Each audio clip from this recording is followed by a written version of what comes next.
strategic plan for 2017 to 2021, which ended in March 2022 and guides the operations of the ECCB, brought a net loss of $49.1 million. However, Governor of the Eastern Caribbean Central Bank, Timothy Antoine, says, despite a notable drop in the bank's performance, there were several major achievements. Well, I think we have to start with our strong dollar.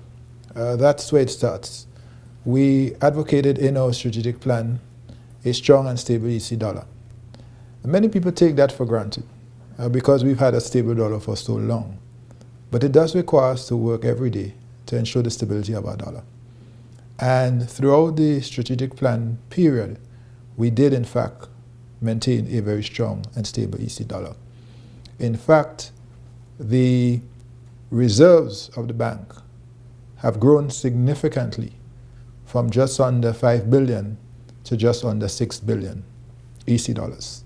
The ECCB governor notes that the backing of the EC currency peaked at over 100% just before the pandemic hit and sat at 93.90 at the end of the financial year.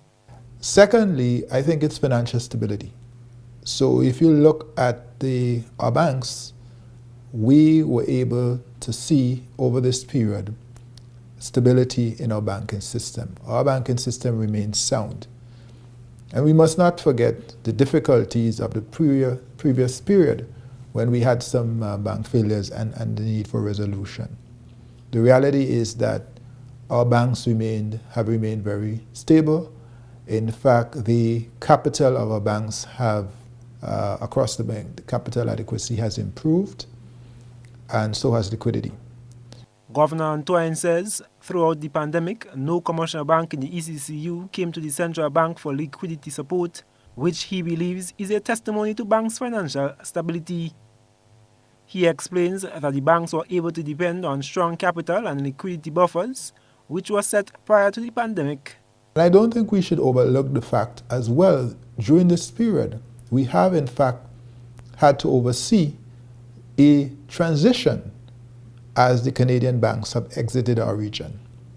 And of course, what we now have is a situation where our indigenous banks dominate our banking landscape, having acquired, in many cases, Canadian operations. The ECCB governor highlights several successful innovations which the bank pursued, such as the polymer notes, Dcash, and becoming carbon neutral by 2022, were the other significant achievements.